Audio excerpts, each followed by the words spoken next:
Here's the big challenge of life. You can have more than you've got because you can become more than you are. That's the challenge.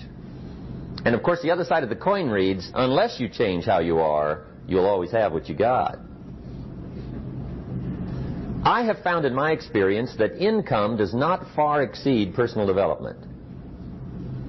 Now, sometimes income takes a lucky jump, but sure enough, unless you grow out where it is, it'll usually come back where you are. Life has strange ways. If somebody hands you $1 million, best you become a millionaire quickly, so you get to keep the money. Otherwise, sure enough, it'll disappear. Somebody once said, if you took all the money in the world, divided it up equally among everybody, it would soon all be back in the same pockets. Incredible. Success is something you attract, not something you pursue. Success is looking for a good place to stay. So instead of going after it, you work on yourself. Personal development. See, the major question to ask on the job is not what are you getting. The major question to ask on the job is what are you becoming? See, the big question is not what am I getting paid here. The big question is what am I becoming here? Because true happiness is not contained in what you get. Happiness is contained in what you become. So that's our major subject for tonight, personal development.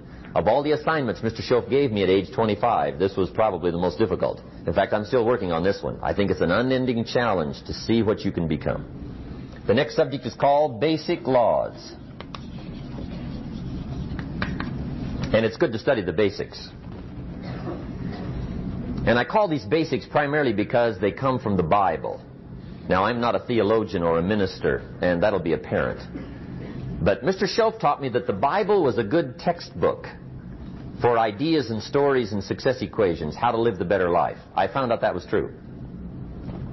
He also taught me that the Bible is as practical as it is spiritual, and I found out that's true.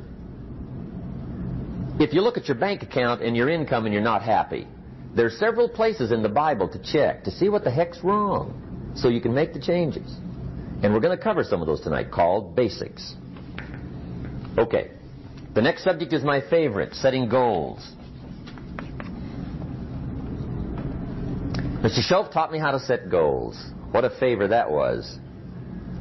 One morning at breakfast, shortly after I met him, he said, Jim, let me see your current list of goals, and let's go over them and talk about them. He said, maybe that's the best way I can help you get a better direction started. And I said, I don't have a list. He said, well, is it out in the car or home somewhere? I said, no, sir. I don't have a list anywhere. He said, well, young man, that's where we got to start. He said, I can tell you right now, if you don't have a list of your goals with you, he said, I can guess your bank balance within a few $100s. Which he did. And that got my attention. I said, you mean my bank balance would change if I had a list of goals? He said, drastically. That day I became a willing student how to set goals. And sure enough, learning how to set goals changed my life. And I often wondered why no one had ever taught me how to set goals up until age 25. I went to high school, but if they offered it, I missed it. I went to college for a year, never heard it. I worked for Sears. Really. And to my knowledge, Sears never taught it.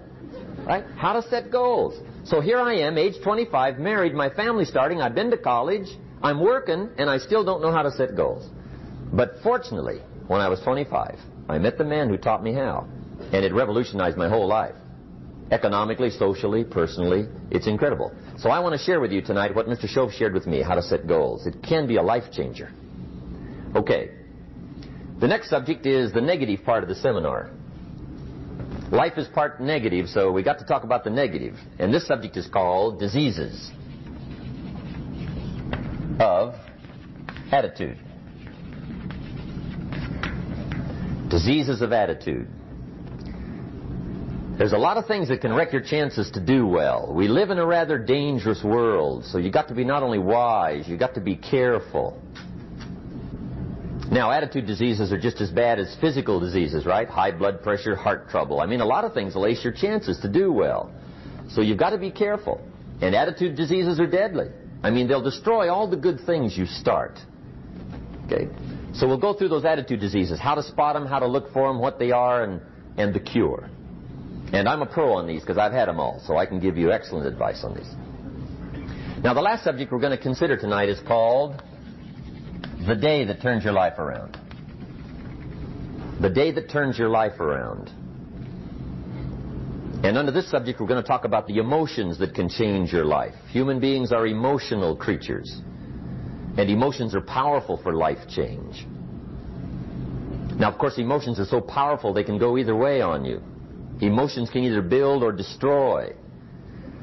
So you really have to employ emotions properly. We call civilization the intelligent management of human emotions.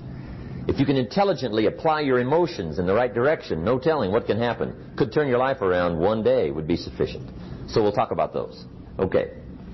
Now that's a lot to cover in one evening. But we'll keep at it here and see if we can't get it all done. I'd like to have you now jot down the theme of the seminar. Every seminar should have a theme, I guess. We've got one. It's on some of our literature if you happen to notice it. But if you didn't, for your notes, here it is. The theme of the seminar goes like this. The major key to your better future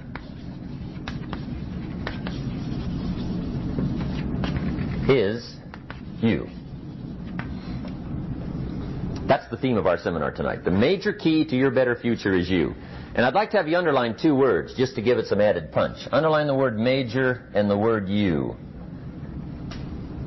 So that it reads, the major key to your better future is you. Now my first suggestion is, transfer this to a card or something where you can put it up, where you can see it every day. Preferably put it up where you can see it at the beginning of the day, before you go off to put the day together. This is a good phrase just to glance at, to keep in mind as you're putting the day together. It's called the silent seminar. If you'll just let this talk to you during the day, I found it to be tremendously helpful. The major key to your better future is you. For a big share of my life now, I didn't have this one quite figured out. Among a lot of things I didn't have quite figured out. Many things used to puzzle me back in those early days. I used to wonder why two people could work for the same company, one make twice as much money. Now, see, that used to puzzle me. And maybe they were the same age, graduated from the same school, live in the same community, work for the same company, with the same products and the same services. They've got the same traffic, the same problems, and one makes $1,000 a month, the other one makes $2,000 a month. Now that was my puzzling question. Why would this long list be the same and the money twice as much? I asked, what's the difference between $1,000 a month and $2,000 a month? And I don't mean $1,000 a month, right? I could figure that out. But what makes the difference? Why would one person do twice as well, 3 times as well? Speaking economically. Now, I know there's more than one way to do well. I understand that. But in this little narrow area called compensation, what's the difference? Well, back then, with my faulty thinking, I'm trying to reason it out. I thought, well, maybe time makes some of the difference, right? Some people do better because they have more time. I used to say, Harold ought to be able to do well. He's got a lot of time. If I had all of Harold's time, I could do well. Now, that's got to be dumb, right? Number one, you can't get somebody else's time. A guy says to me one time, he says, you know, if I had some extra time, I could make some extra money. I said, then forget it. There isn't any extra time. Hey, when the clock strikes 12 midnight, that about wraps it up, right? I mean, you can look around the gongs there for a little more, but it's over. You say to the guy, what are you doing? He says, I'm looking for extra time. See, they'll come and take you away, right? There isn't any more time.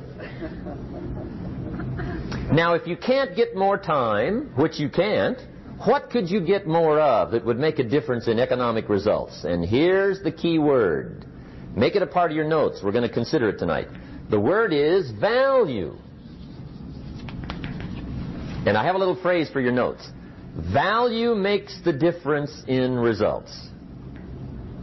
Value makes the difference. You can't get more time, but you can create more value. Now, here's the first lesson of economics. Everybody should learn it from the time they're old enough to understand what a dollar means, how to earn one, how to get one, how to keep one, what to do with it. First lesson of economics. We primarily get paid for value. That's lesson one. Bringing value to the marketplace, that's how you get paid. You don't get paid for the time. I know it takes time to bring value to the marketplace, but you get paid for the value, not the time. Now, since that's true, here's one of the key questions of the evening. Is it possible to become twice as valuable at the marketplace and make twice as much money in the same time? Could you become 3 times as valuable? Make 3 times as much money in the same time? Is that possible? The answer is yes, if. And it's always if, right? Life is known as the big if. Harry Truman once said, life is iffy. How true. And here's the big if we're going to consider it tonight. It's possible to do much better at the marketplace if you go to work primarily on yourself. And that's the theme of our seminar tonight. Learning to work primarily on yourself. People have asked me for the last 24 years, how do you develop an above-average income? And the answer is, become an above-average person. Develop an above-average handshake. Some people want to be successful. They don't even work on their handshake. As easy as that would be to start on. They let it slide. They don't understand. Develop an above-average smile. Develop an above-average excitement. Develop an above-average interest in other people. Develop an above-average intensity to win. See, that'll change everything. Probably one of the most frustrating experiences in life is looking for an above-average job with above-average pay without becoming an above-average person. It's called frustration.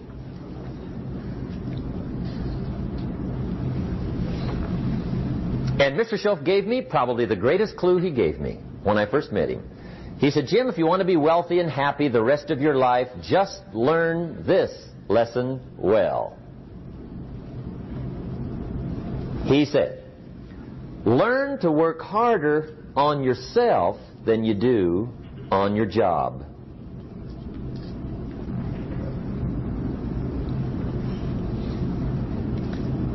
Then Mr. Schoaf gave me probably one of the most important clues among so many things he taught me, but this was in those early days.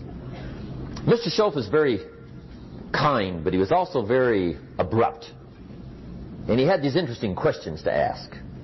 I'm giving him a little rundown one day on how things hadn't worked out for me. He said, Mr. Rohn, I've got the answer for you if you will listen carefully. And listen carefully I did that day and for the next 5 years. If somebody's wealthy and happy, you gotta listen. He said, Jim, I've only known you a short time. But he said, it's already my honest opinion that for things to change for you, you've got to change. That wasn't quite the answer I was looking for. But that's the answer he gave me, and I pass it along to you on this warm summer evening in Anaheim, California, 1981. For things to change for you, you've got to change. Otherwise, it isn't going to change. Before I met Mr. Schoaf, I used to say, I sure hope things will change. Right? That seemed to be my only hope. If it isn't going to change, I'm in serious trouble. And then I discovered it isn't going to change, so I'm in serious trouble.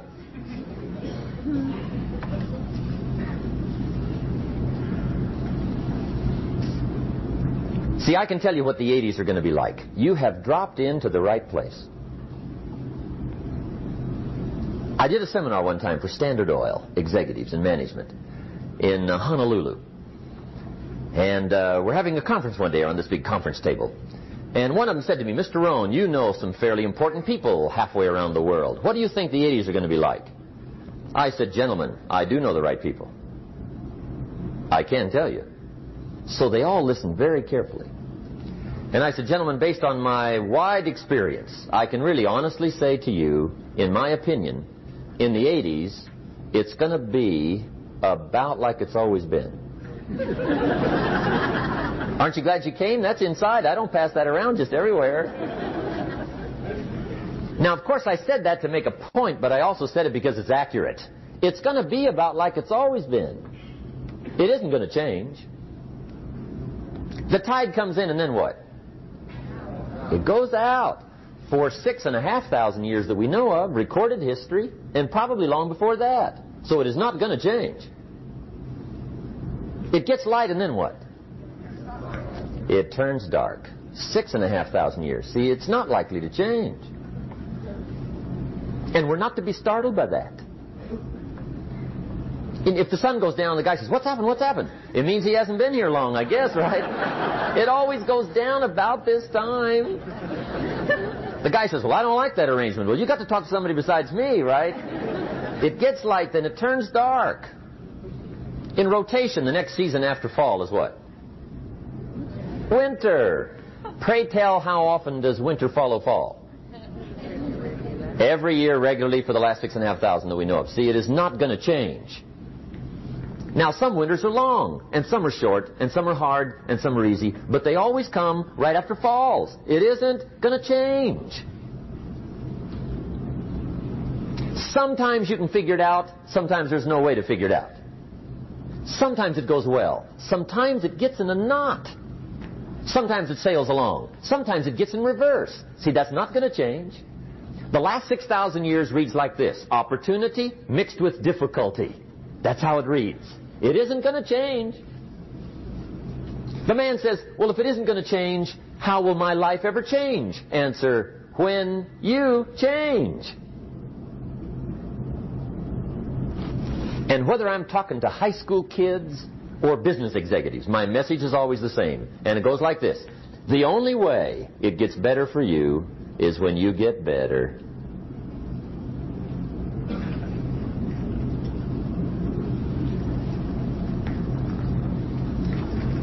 Let me give you the 4 major lessons in life to learn. Here's 4 majors. It's good to study the majors. In our weekend seminar we teach. Some people don't do well because they major in minor things. You've got to be on the lookout. At the end of every week, end of every month, you've got to check, make sure you're not spending major time on minor things. We go through that whole series. Majors and minors. Now, let me give you 2 phrases before we get to the 4 majors. This will set it up and you'll see where I'm going. 2 key phrases for your notes. Here's the first one. Life and business is like the changing seasons. That's the first phrase. Life and business is like the changing seasons. One of the best ways to describe life, it's like the seasons. Frank Sinatra sings, life is like the seasons. Now here's the second phrase. Very important. You cannot change the seasons, but you can change yourself. You can't change the seasons, but you can change yourself. And see, that's how life gets better for you. Not by chance, but by change. Now, here's the 4 major lessons in life to learn. I've got my first book finished. Came out a couple of weeks ago. This is in it. The 4 major lessons in life to learn. Here they are. Number 1, learn how to handle the winters. That's lesson 1. They come right after falls with regularity. Some are long and some are short and some are hard and some are easy, but they keep coming. You must learn to handle the nights. They come right after days. You must learn to handle difficulty. It comes right after opportunity. You must learn to handle recessions. They always follow progressions. For the last 6,000. See, it isn't going to change. The lesson you must learn is how to handle it. And there's all kinds of winters, right?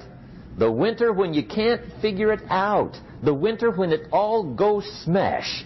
The winter when it turns belly up. The winter when it won't work, when you've run out of money and you've got a broken heart. See, those are winter times.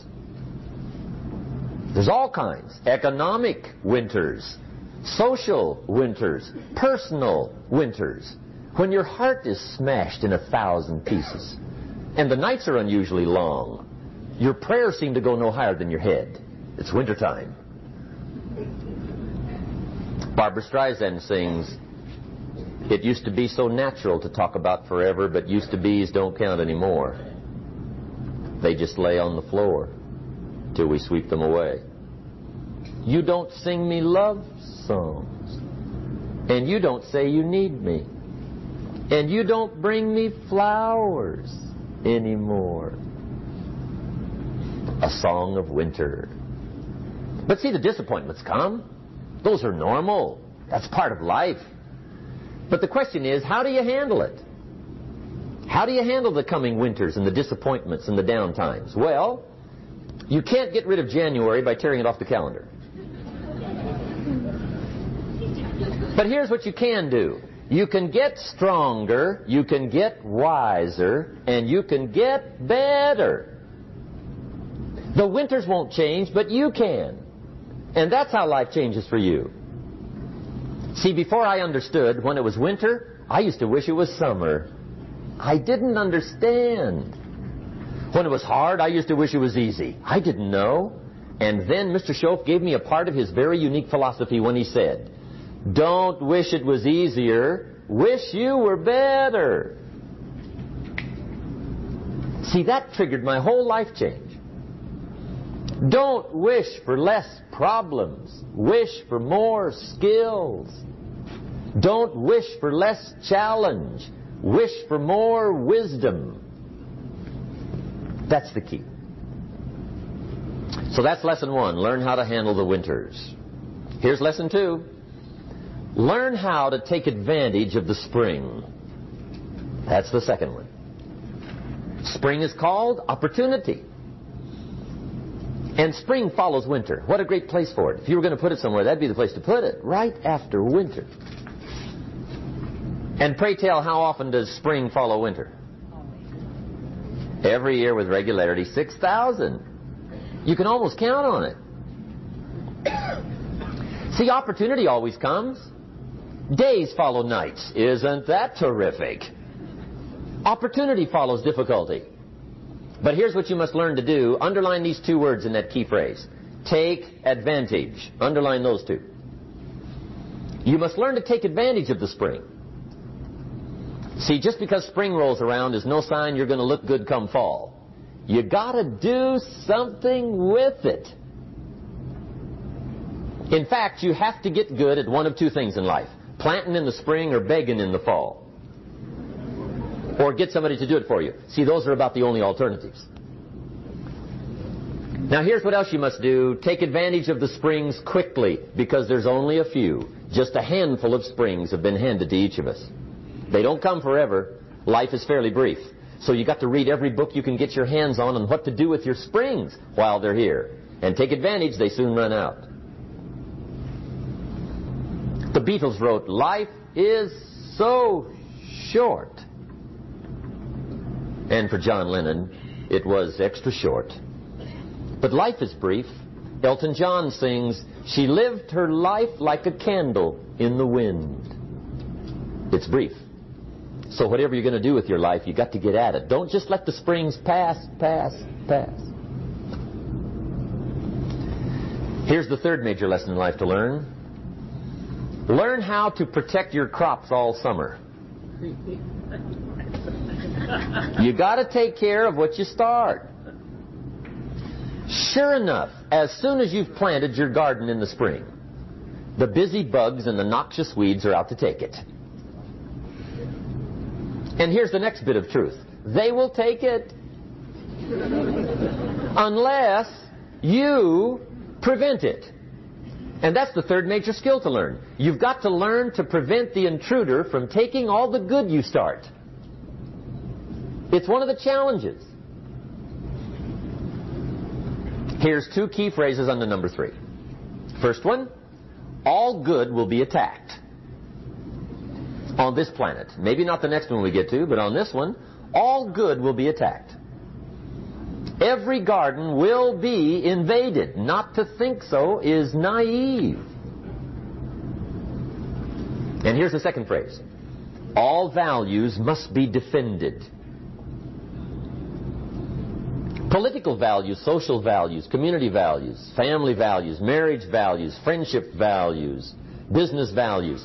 Every garden must be tended all summer.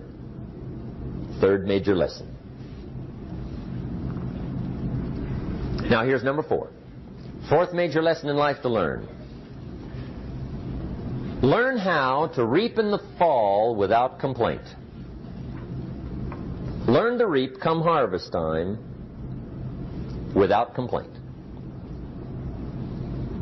Take full responsibility for what happens to you. It's one of the highest forms of human maturity, accepting full responsibility. It's the day you know you've passed from childhood to adulthood, the day you accept full responsibility.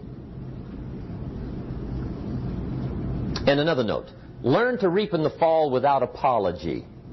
Without apology if you do well, and without complaint if you don't. That's maturity. I used to have that long list of reasons why I wasn't doing well. To explain. You got to explain, right? Otherwise you're going to look bad. I used to have this funny list called Reasons for Not Looking Good.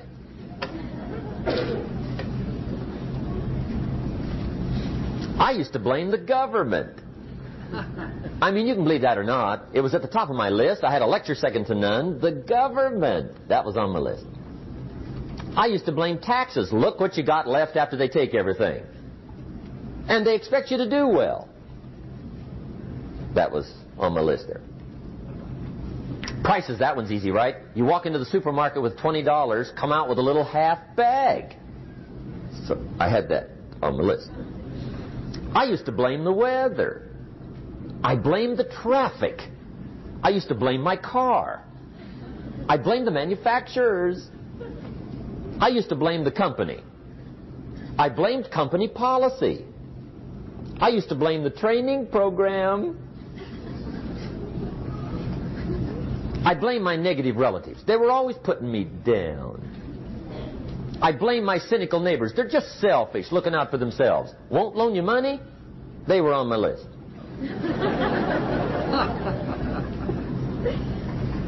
I used to blame the economy. I blamed the community. That's a pretty good list for not doing well, isn't it? I thought it was good.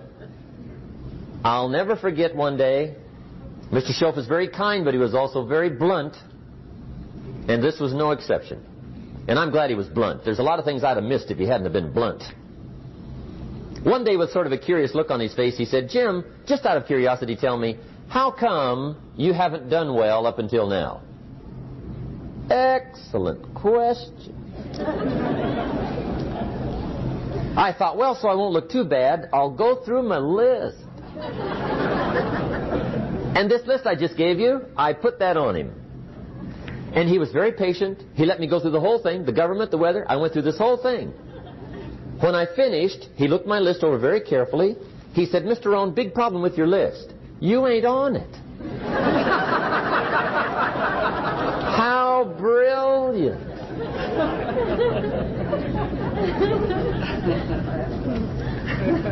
When I went to work for him a few months later, I learned very quickly to tear up my list, reasons for not doing well, and I threw it away. And I got me a fresh piece of paper. And I put one word on it.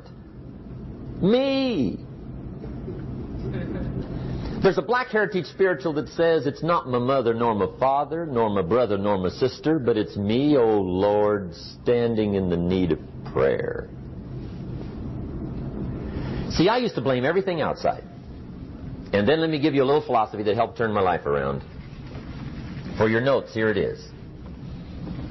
It's not what happens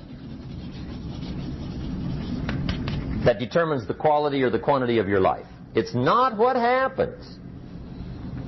And the reason is because what happens happens to about everybody. No different.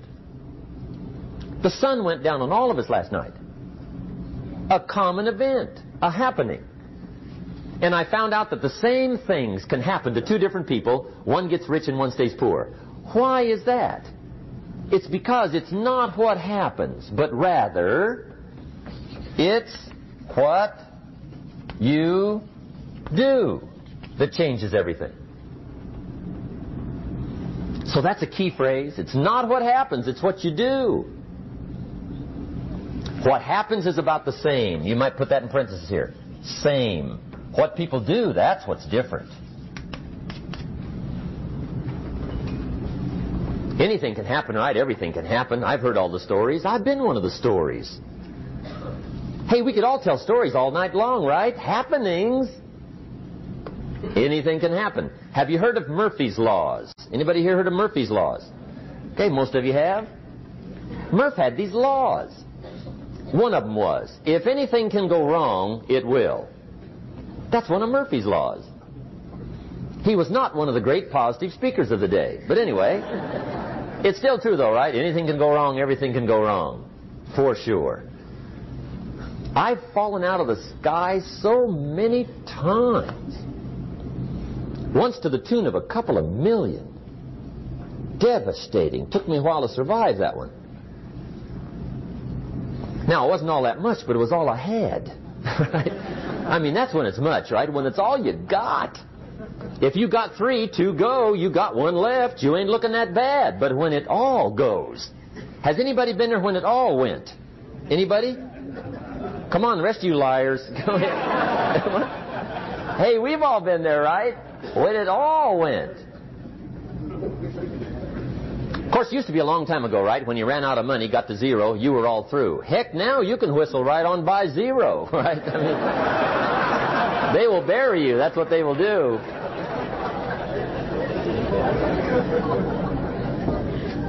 But see, those are the happenings, right? Everything can happen. Anything can happen. But it's not the happenings. It's what you do about it. Somebody says, yeah, but you don't understand the disappointments I've had. Come on. Everybody's had their share. Disappointments are not special gifts reserved for the poor. Everybody has them. The difference is what you do about them. It's not the weather. I used to blame the weather, and I discovered it rains on the rich. So see, that won't help. 2 men wake up one morning, there's a rainstorm on. One of them looks out his window, sees the rainstorm, and he says, wow, what a storm. With weather like this, they can't expect you to go out and make sales. He stays home. Same morning, the other guy looks out his window, sees the same storm, says, wow, what a storm. But he says, you know what, with weather like this, what a great day to go out and make sales. Most everybody will probably be home. Especially the salesman.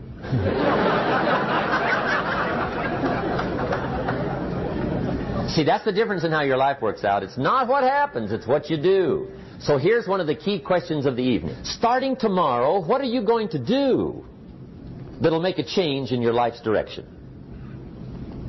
Good question. What are you going to do starting tomorrow that'll make a difference? Now see, if you don't do something starting tomorrow that'll make a difference, guess what? It's going to be the same. And see, that way you can guess what the next 5 years are going to be like. Look at the last 5. Because the next 5 are going to be like the last 5 unless you, major key, tomorrow, change it all. Or change a little, or change something, or don't change. It's choice time. You can do whatever you want. But it's nice to know any day you wish you can change your whole life. What can you do starting tomorrow that'll make a difference? Good question. What can you do with economic chaos, massive disappointment? What can you do with a broken heart? What can you do when it won't work? Good question. So if I had a word with you tonight, one-on-one, just you and me. I think my personal advice to you would be, this year, 1981, reach down inside of you and come up with some more of those remarkable human gifts. They're there, waiting to be utilized. And then change anything for you want to change. And I challenge you to do that because you can change. If you don't like how it is for you, change it. If it doesn't suit you, change it. If it doesn't please you, change it. If it isn't enough, change it. And I challenge you to do that because you can change. See, you don't ever have to be the same again after tonight, only by choice. If you don't like your present address, change it. You're not a tree.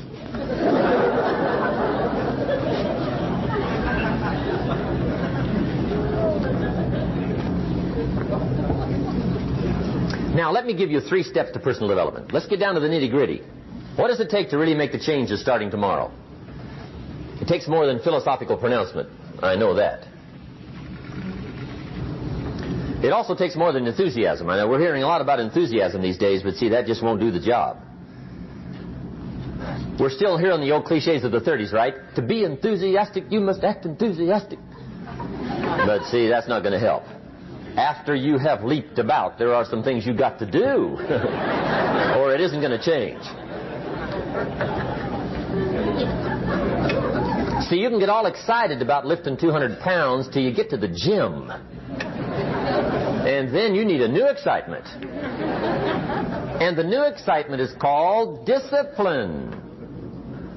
Major step to human progress. Discipline. If there's one thing to get excited over, that's it. Get excited over your ability to make yourself do the necessary things. What could you make yourself do starting tomorrow that would change it all? No! Tell it.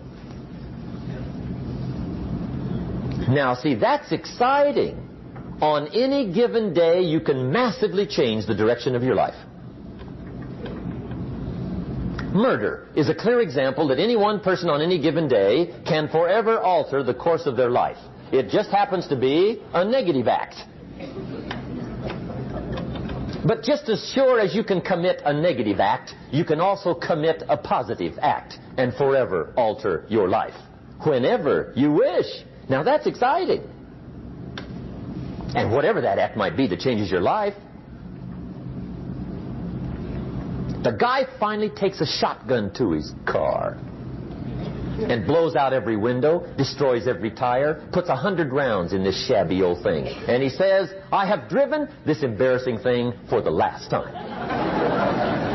And not only will I never drive it again, nobody else will ever drive it again.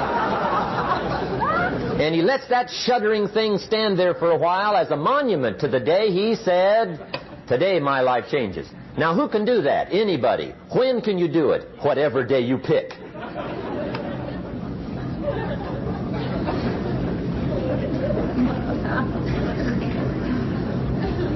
Now, here's the key to discipline. Start with the little disciplines. Get excited over the little disciplines. And get right on those, because those will lead to the big ones. You can't handle the big challenges in life unless you take on the little ones. Make a list of all the things you can do. Get right on those. Discipline yourself for those, both for the results and for the muscle and for the practice. So that when life hands you some big challenges, you'll be ready, you'll have the muscle. But see, if you don't handle the small ones, you can't take care of the big ones. Okay, here's what else it takes for life change. Self-motivation. Key phrase, self-motivation. I don't know why we call it self-motivation. It's really the only kind there is. You've got to motivate yourself. Because I found out you can't change people. They can change themselves, but you can't change them. Lord knows some I've tried. But see, it won't work. People have to change themselves. I learned some of those lessons early. I built a little sales organization way back in those early days. I'm 25. And I had some nice people. I said, I'm going to make these people successful if it kills me. I almost died. Right? I mean, you can't do that.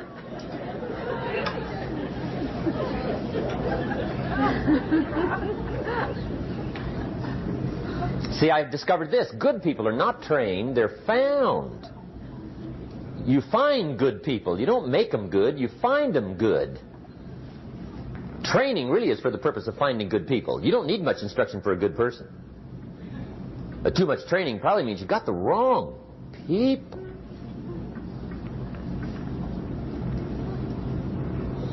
So you got to find the right people. That's the key to getting a good job done.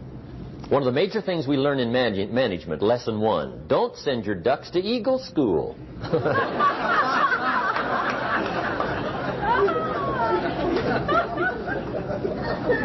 Because it won't help. I mean, I'm telling you, it won't help, no matter how good your school is. And the little eagle badge and little eagle hat, I'm telling you, it won't help. It won't help.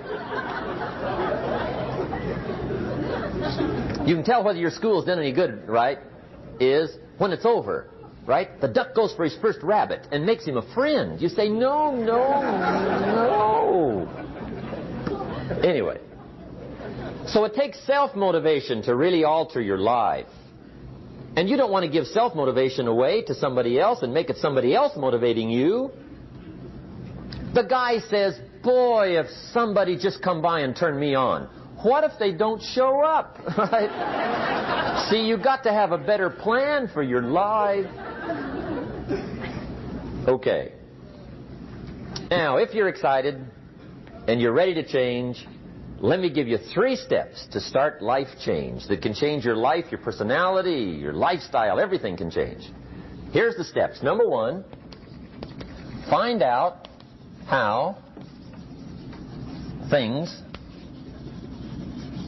work. The first key to doing better is find out. To change your life, really, you need ideas.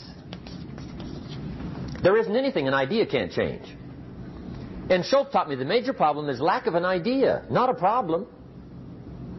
At first I didn't have any money. I said to Mr. Shope, I don't have any money. He said, that's not a problem. Now see, up until then I always thought it was. Right? I was confused. He said, no, no, the problem is lack of an idea on how to create money and wealth. It isn't lack of money, it's lack of ideas. So if you get the ideas, see, you can change anything. Now, to get ideas, you need a constant study of finding out.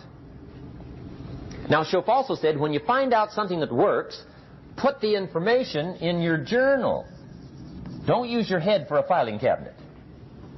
Put it in your journal so that you can do the next best thing. Repetition, repetition, repetition. Go over it. And if you repeat it, go over it, sure enough, someday, some mysterious day, the idea takes root, starts to grow, and shows up in your bank account, and your dress, and your personality, and your lifestyle. But capture the ideas in your journal. Find out how things work. Shope gave me this word for my life change. He said, study. Great word. If you wish to be successful, study success. If you wish to be happy, study happiness. If you wish to be wealthy, study wealth. Don't leave it to chance. Make it a study. Some people just go through the day with their fingers crossed. See, that won't do it. You've got to study the things that can change your economic, social, spiritual, personal life. Now, here's a qualifying phrase. And we'll have several of these qualifying phrases throughout the seminar. Here's the first one. You may not be able to do all you find out. I understand that. You may not be able to do all you find out, but you should find out all you can do. See, you don't want to wind up at the end of your life and discover that you've lived only 1/10 of it. And the other 9/10 went down the drain. Not for lack of opportunity, for lack of information. So that's number 1, find out how things work. Now here's the best human virtue for finding out. Curiosity. Make a note of that. Curiosity. Be curious. You might add a word to it that'll help. Childish curiosity.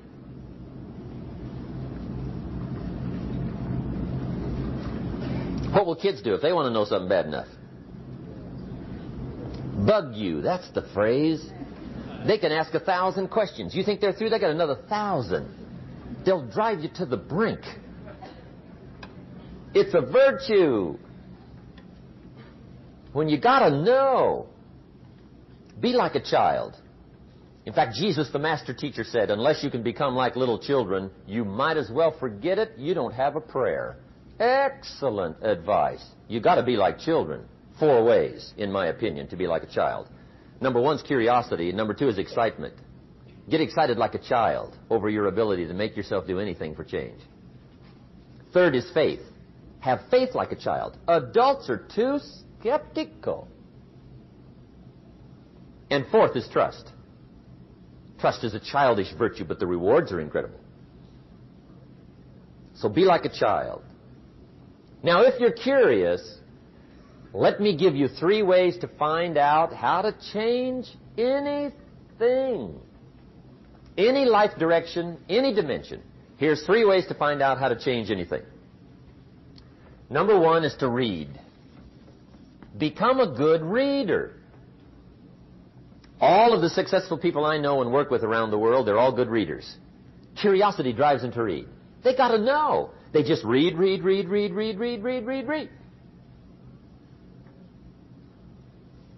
Become a good reader. Now, that's my opinion. Listen to the other lecturers and listen to me and make up your own mind. Don't be a follower. Be a student. Okay? I say, really, for life change, you got to read. One way to learn is from your own experiences. But another way to learn is from other people's experiences. See, one book might save you 5 years if you read it. Did you know there's books on how to be stronger, more decisive? Be a speaker. Be a leader. Have a better effect on other people. Develop your personality. Did you know there's books on that? And people don't read them? How would you explain that? And they can read. Did you know that hundreds of successful people have written their stories in books and they wrote down how they did it and people don't read it? How would you explain that? The guy's busy, I guess. You know, you get tied up. The guy says, well, yeah, you work where I work. By the time you struggle home, it's late. You got to eat a bite of supper, watch a little TV, get to bed. You can't sit up half the night reading. And the guy's behind on his car payment. Good worker, hard worker, sincere. But you got to be better than sincere and work hard. Otherwise, at the end of your life, you'll wind up cold, stony broke. You got to be better than a good worker. You got to be a good reader. The whole world is governed by laws. The universe, in fact. Laws. We call it the law of electricity. We call it the law of gravity. There's mathematical laws. There's physical laws. Speed and velocity laws. Agricultural laws. There's all kinds of laws. Now that we find ourselves on the spinning planet, you just have to learn what I call the setup. Learn the setup. Life's setup. Now, we didn't set it up, but we're here, so you got to learn it. And we should learn the setup for 2 basic reasons. Number 1, to keep from getting hurt. It's one of the major reasons for learning, so you won't get hurt. See, economically, socially, personally, you can get hurt just not knowing. Ignorance is not bliss. Ignorance is poverty. Ignorance is tragedy. You got to know, or you're going to get hurt. It's good to know not to walk out the 10-story window. That's excellent information. Now, what if a guy didn't know and he walks out? Now he's dead at the bottom. Somebody says, well, the poor guy didn't know. You got to know, or you're going to get hurt. Okay. Now, here's a parenthesis. You don't have to like the setup. I don't ask you to like how it is. That's not what's important. But it is important to learn how it is. Okay? So you don't have to like it, but you should learn it. That's what I tell the kids, right? Make sure you get the information. What you think about it, that's up to you. What you're going to do with it, that'll soon be up to you. But make sure you get it. See, there's nothing worse than being stupid. Nothing. I mean, being broke is bad, but being stupid is awful. And what's really bad is being broke and stupid, right? That's about the end of the world. I mean, there isn't anything much worse than that. Unless you're sick. Sick, broken, stupid. I mean, that is it, right? There's nowhere else to go. So make sure you get the information. It's key. You don't have to like it, but learn it. If this big monstrous thing lifts up in the sky, hangs there for a little while, cuts loose, comes crashing down, boom, shakes the ground for 5 miles. And then this big monstrous thing lifts back up in the sky, hangs there for a little while, cuts loose again, comes crashing down, boom, shakes the ground for 5 miles. It just keeps doing it, this big monstrous thing, lifting up and then crashing down, boom. Now, you might come along one day and say, that's got to be a stupid arrangement, which is okay. You're entitled to your opinion. But the first thing you should learn to do is get out from under it, right? That's number one. You might have a great moral argument. You might want to shake your finger at the sky, but do it from over there, right? So you don't get smashed. It's called your basic smart.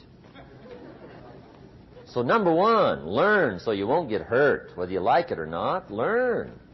Now here's the second reason for learning, the setup, to benefit. It's called the plus of life. And that's what life is, right? Both minus and plus. The minus is tragedy, heartache, misery, failure, unhappiness. But life is also happiness, prosperity, good feelings. So here's the key. Learn to get on the good side of the way things work.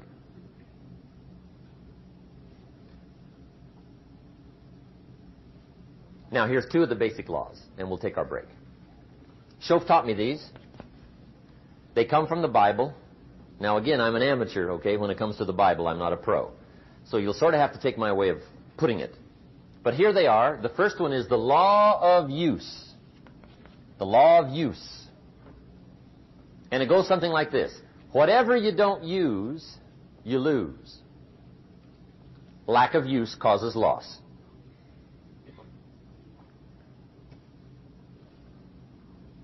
On this planet, maybe not the next one, but on this one, if you tie your arm to your body, leave it there long enough, you'll never use it again.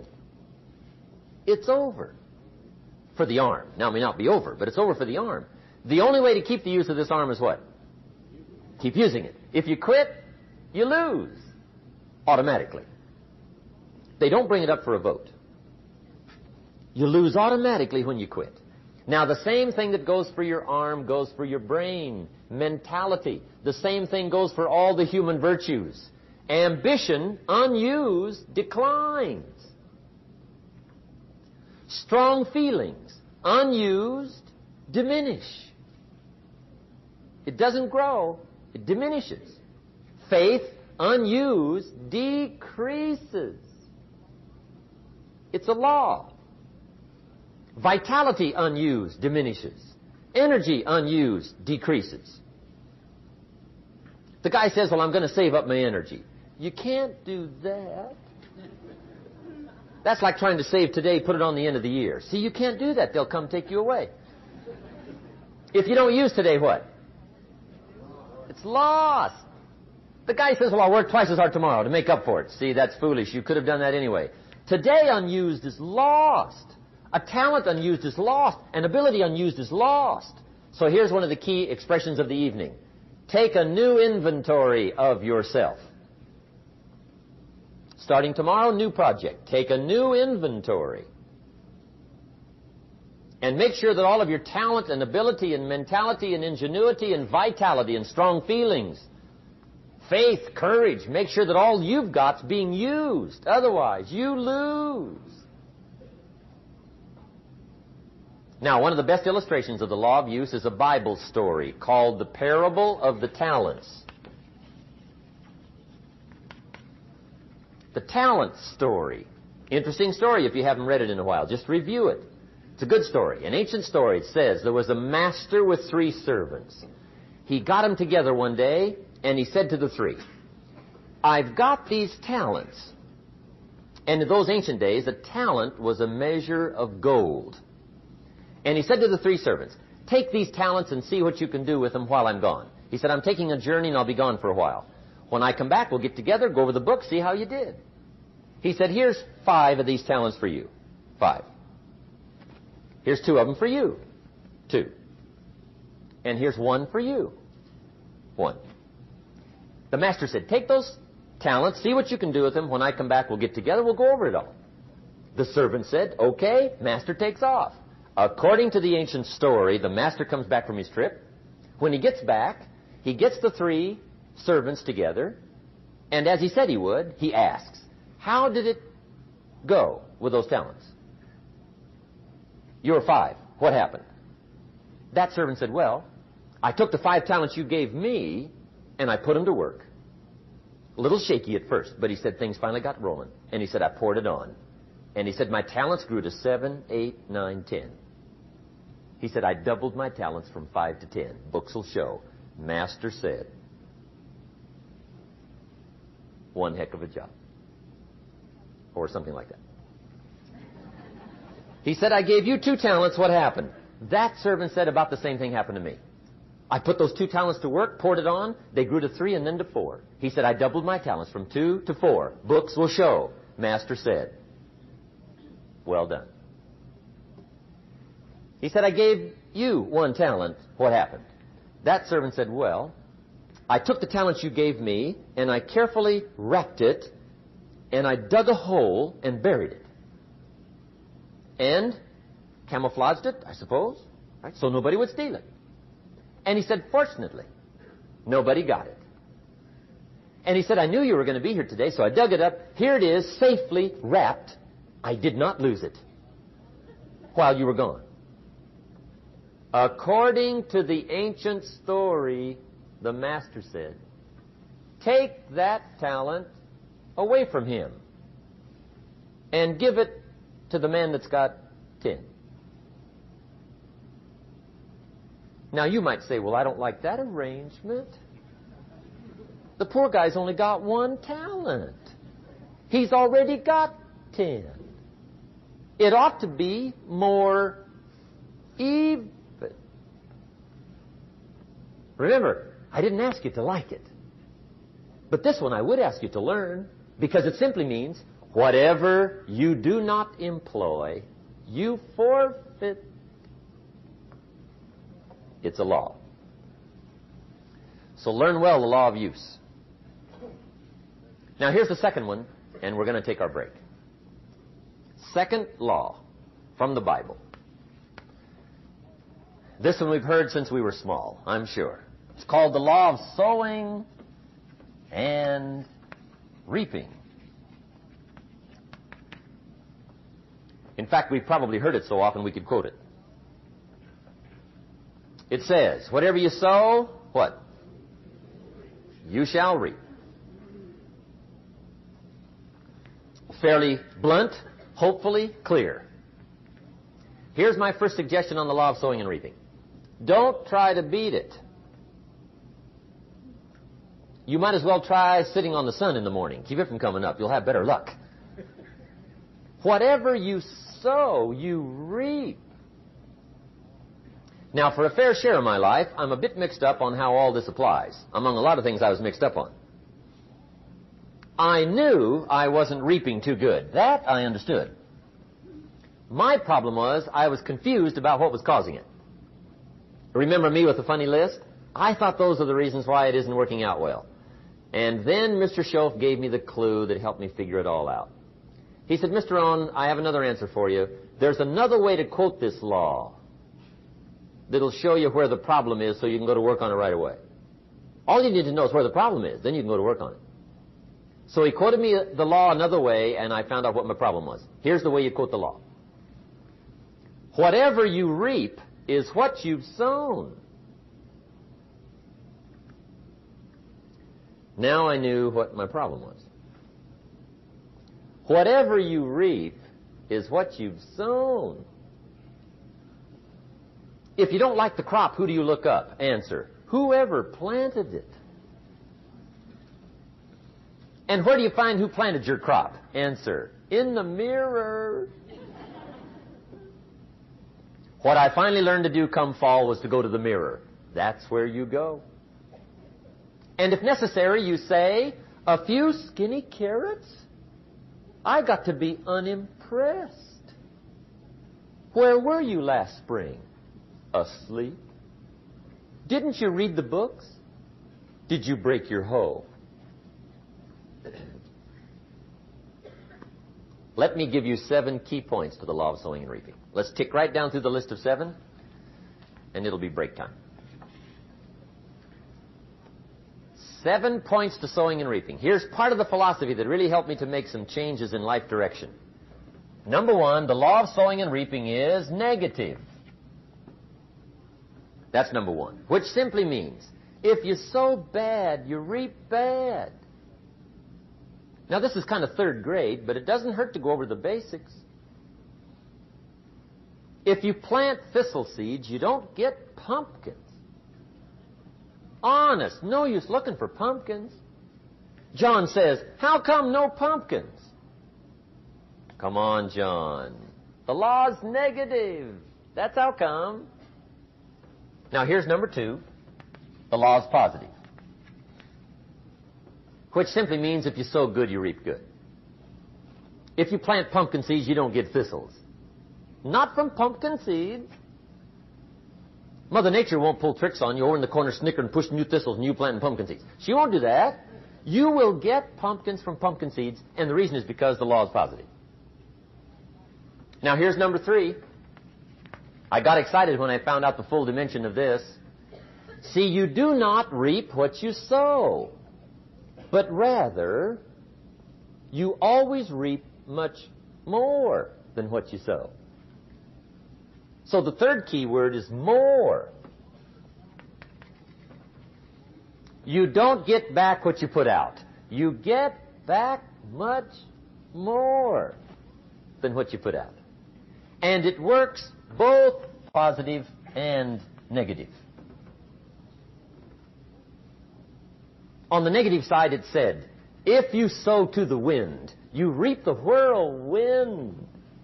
So you've got to get ready for that, or you will be naive.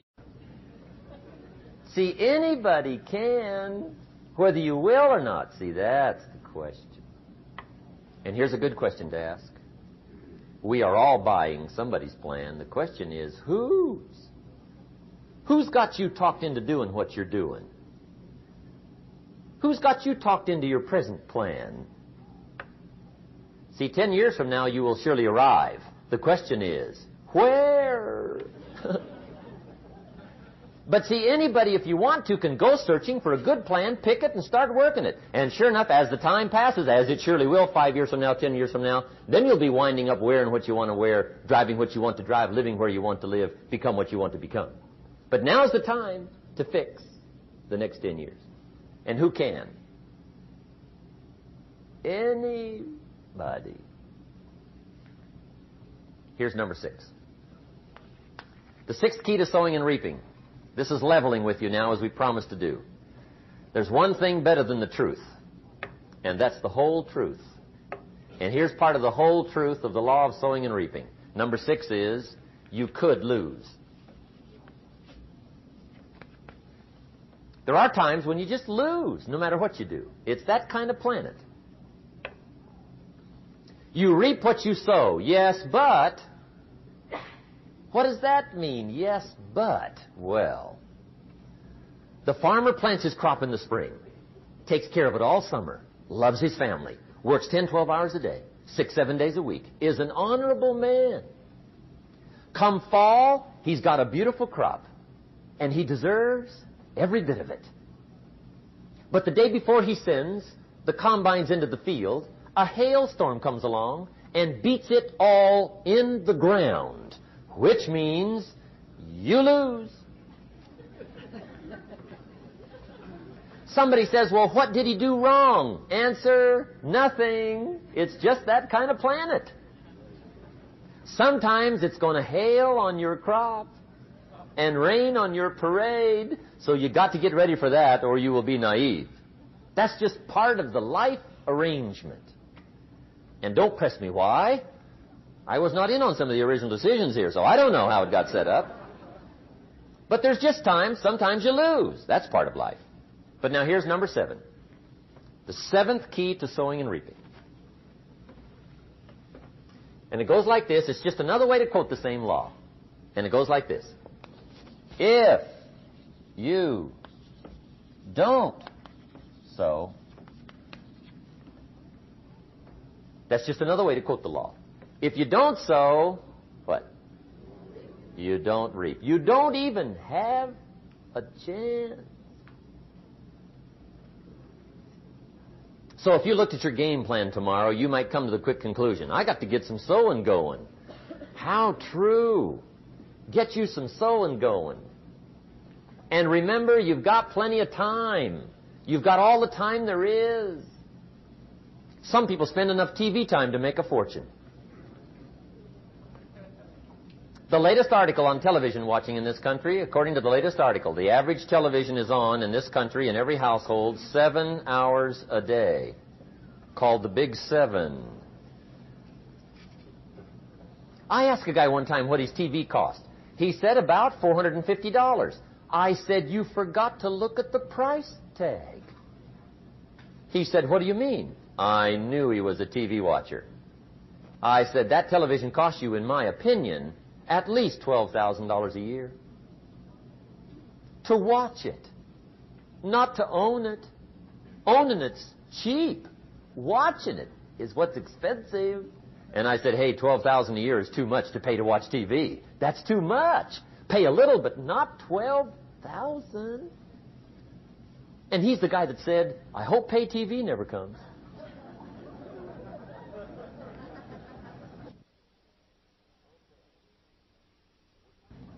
Okay.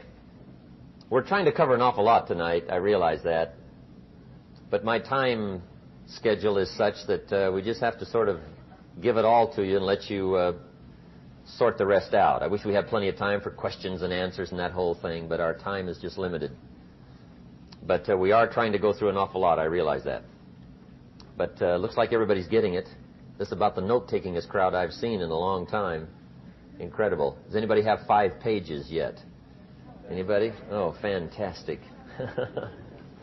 Incredible. Okay. Maybe you heard the story about the preacher down in Texas, southern part of the country. He was an evangelist back in the horse and buggy days. And he was very good at being an evangelist, and a lot of people used to come and hear him preach. And one day he put up his tent in one of these Texas towns and expected a big crowd as usual, come hear him preach. And he got there, first night of the tent revival, walked in. 7:30, time to start. And to his surprise, the tent was empty. He thought, well, something must be drastically wrong. So he waited till 7:45, nobody showed up. 8 o'clock, zip. Finally, 8:15. One lone cowboy wandered up on his horse, tied his horse up outside, came in, sat down on the front bench, right, waiting for something to happen. The preacher thought, well, at least I better go down and talk to the cowboy. So he walks down, talks to the cowboy, and he says, Cowboy, I'm the preacher. And he said, I don't know what to tell you. Something's gone wrong. He said, this tent was supposed to be full of people. He said, I'm embarrassed. He said, you're the only one that showed up. And he said, I really don't know what to do. And the cowboy said, well, I'm not a preacher, so I really can't tell you what to do. You know, he said, I'm just a cowboy. But he said, I know this. If I went out to feed my cattle and only one showed up, I'd at least feed it. The preacher thought, hey, the cowboy is right. If you've got a good idea to share, you should share it if there's 1 or 1,000. So he got kind of inspired by this conversation, and he jumped up on the platform and started to preach. As if the tent was full of people. Just exploded. And he went for an hour. Hour and 15 minutes, just kept rolling. Finally, he quit. And when he finished, he came down off the platform, talked to the cowboy again. Says, well, cowboy, what did you think of my sermon? And the cowboy said, well, I'm not a preacher, so I really can't tell. You know, he said, I'm just a cowboy. But he said, I know this. If I went out to feed my cattle and only one showed up, I'd feed it, but I wouldn't dump the whole load on it.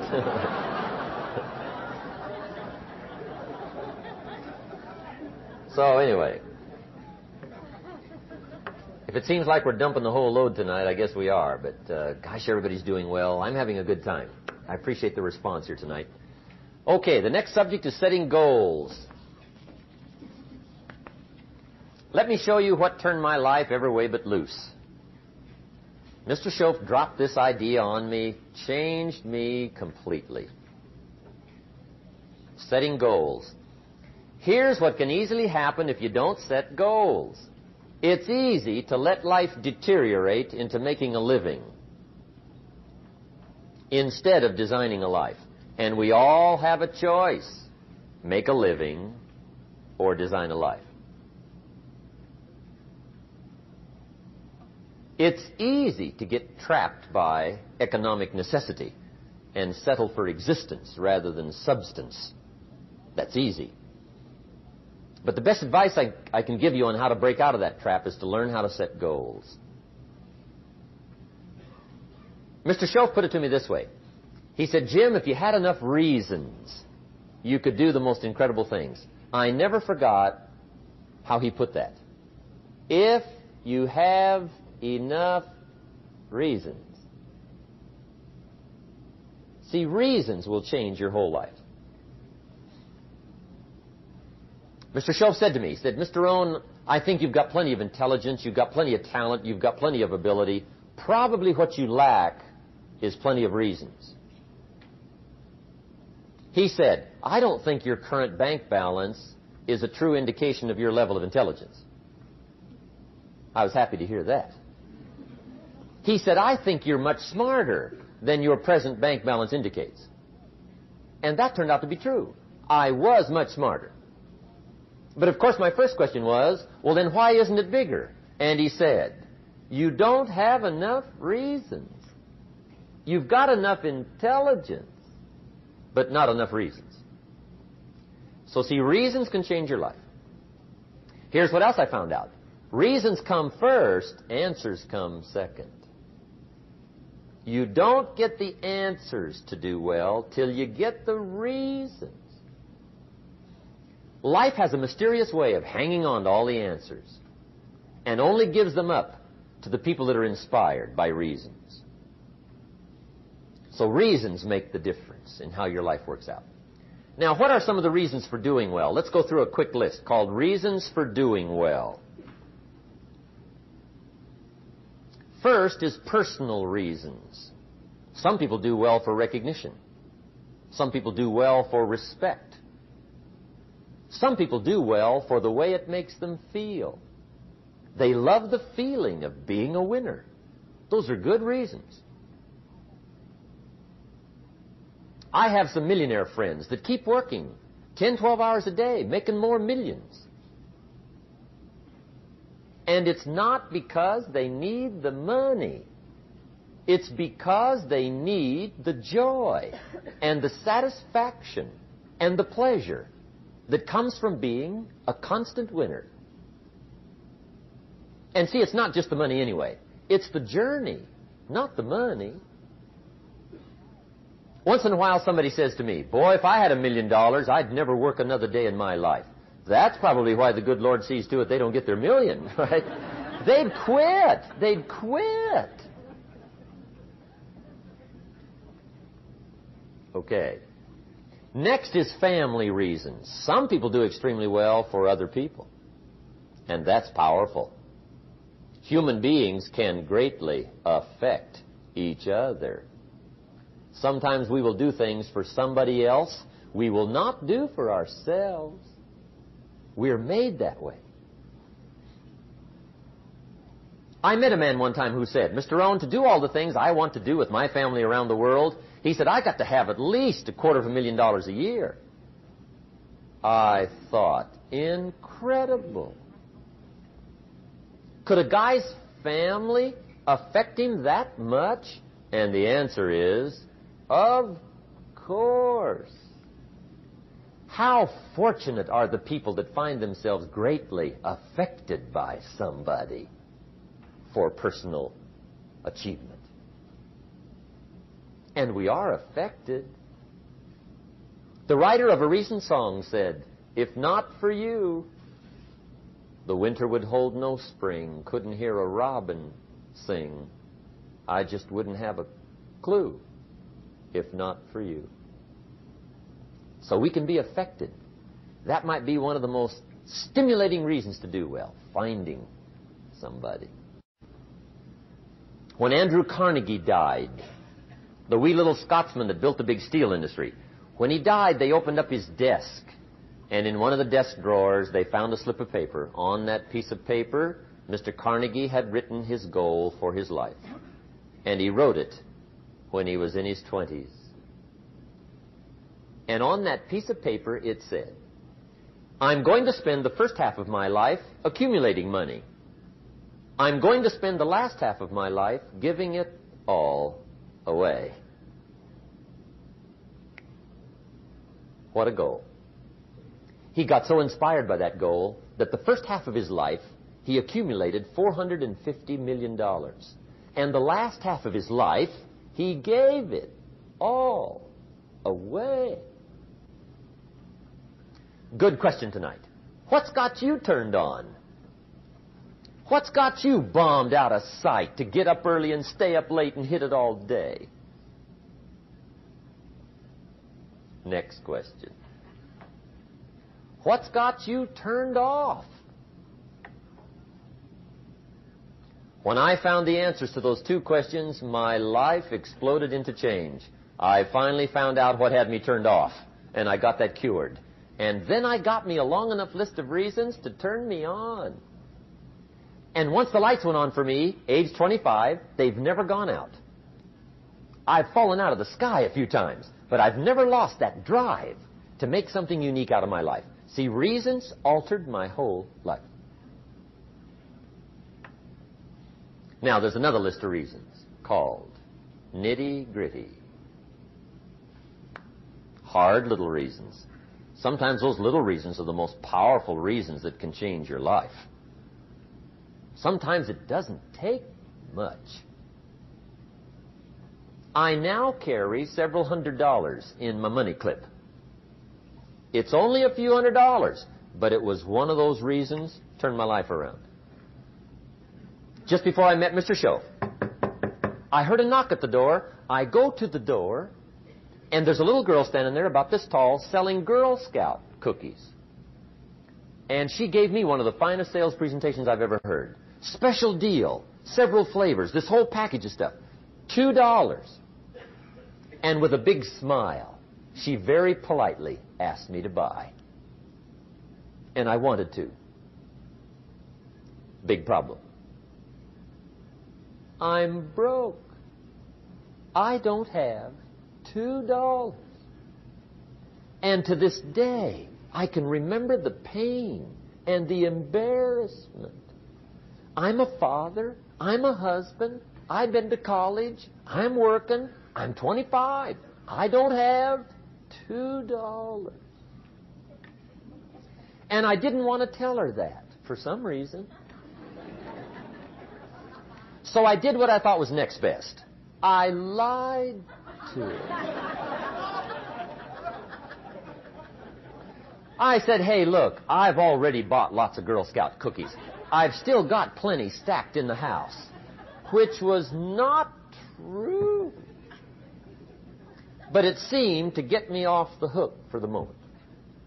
She said, "Well, gosh, that's wonderful. Thank you very much." And she went away. When she left, I closed the door, and that was the day I said to myself, I don't want to live like this anymore. I've had it with lying, and I've had it with being broke. I'm never going to let this happen to me ever again. I promised that day I would work as hard as possible and would always carry plenty.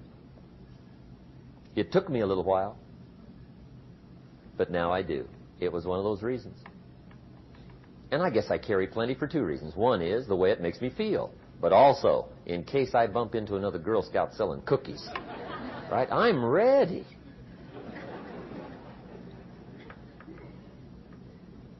I walked out of the Bank of America one time up in Saratoga, California, where I used to live.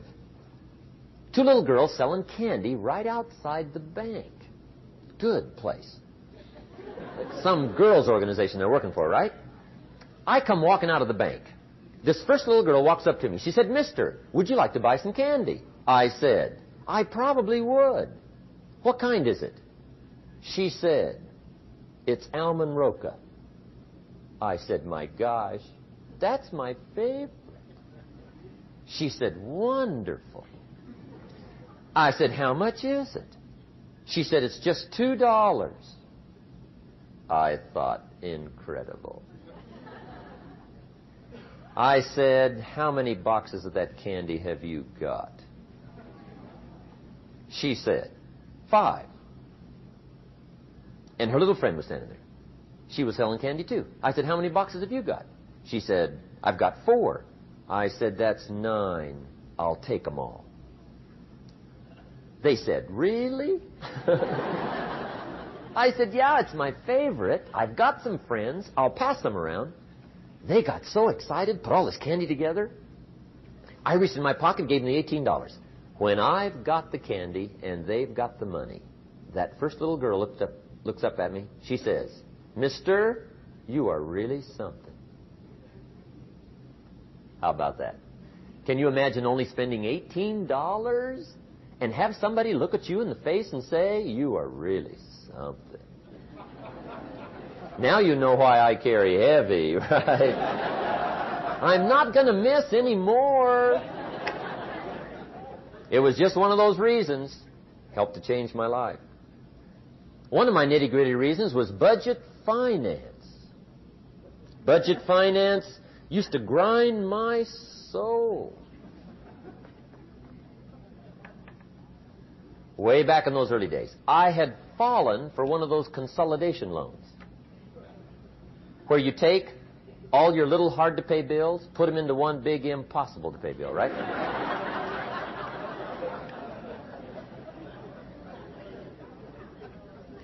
I would get 4 or 5 payments behind. This one guy used to call me day and night.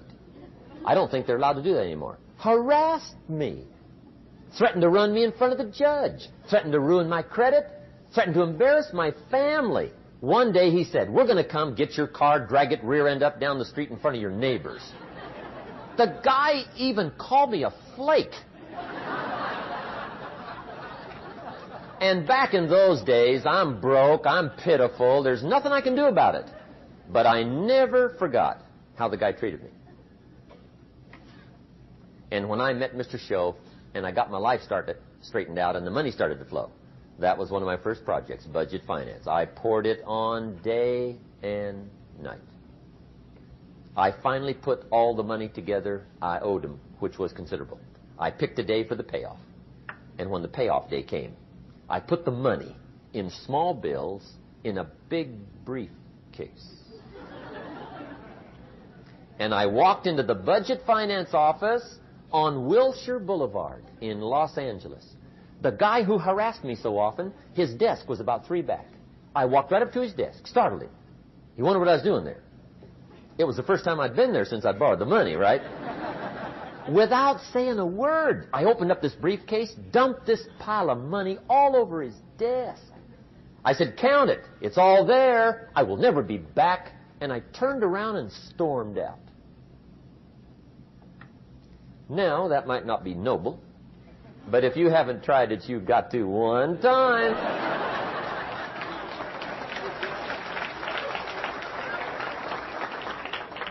It can be the day that turns your life around. All you need is a reason that turns you on. One of my dear friends, Robert Depew, Bobby used to be a school teacher in Lindsay, olive capital of the world. Bobby taught school several years. Got a little weary teaching school. One day decided he wanted to get into sales. So without telling anybody, he just up and quit his job teaching school and jumped into sales. When he did, his brother made fun of him, laughed at him, put him down. said Robert's lost his mind. Had a good job teaching school. Now he thinks he's a salesman. He's going to go down the drain, lose everything. Just put him down something fierce. Bobby said, the way my brother acted when I got into sales, he said, that made me so mad. I decided to get rich. And my question for you tonight is it possible to get that mad? Of course. Wealth is not a matter of intelligence. It's a matter of inspiration. Today, Robert happens to be one of my millionaire friends. Bobby's rich.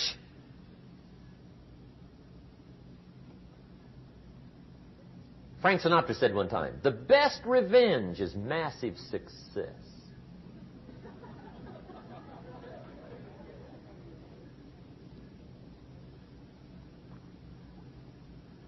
Hey, get you a long enough list of reasons so that after tonight you never lack for inspiration. You might not have all the answers right away, but you can get the answers if you can get the reasons. Now, let me give you a little simple formula for goal setting. Okay? We take 2.5 hours on the weekend for the whole 10-year plan. We don't have time for that tonight. But let me get you started with a little simple formula Mr. Schoaf gave me. And maybe this will be helpful. First of all, I've divided goals into two parts. First is long range. Long range goals. That's your dreams. Your dreams for the next 3, 5, 10, 20, 30, 40 years. Actually, the rest of your life. Your dreams. You've got to keep dreaming. Ronald Reagan, president, said to the joint session of Congress a few weeks ago, the Republic is a dream. And if we don't keep dreaming, we will lose the Republic. Your better future is a dream for yourself and for your family. Where do you want to go? What do you want to do? What do you want to be? What do you want to see? You've got to dream dreams. There's a Bible phrase that says, without dreams and visions, people perish. You've got to have something to go for that inspires the heart and the soul. Dreams. From the children of Sanchez, it says, take the crumbs from starving soldiers, they won't die. Take the bread from hungry children, they won't cry. But without dreams, we all will die. You've got to dream. Don't lose your dreams for yourself, for your future, for your family. The dreams of love and enterprise and travel and doing things, becoming something unique on your journey here. Don't lose your dreams. Do some dreaming. That's long-range goals. You've got to have those. So that's number one. Here's the second part of goals, short range. Short-range goals. That's your goals for tomorrow, this week, this month, this year, the immediate future. We call these confidence builders. Because if you set up something short-range, go for it, get it, latch onto it, work hard, accomplish it. That starts building your strong feelings to go for your dreams.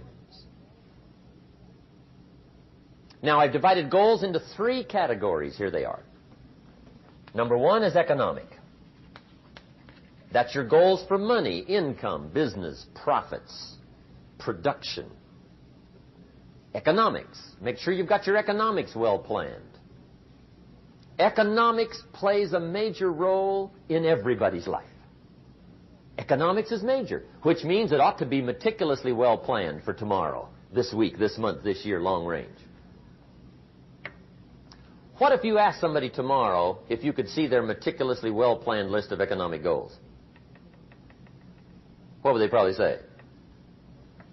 They'd say, you some kind of a nut? You must be weird. Hey, I found out what success is. Success is doing what the failures won't do.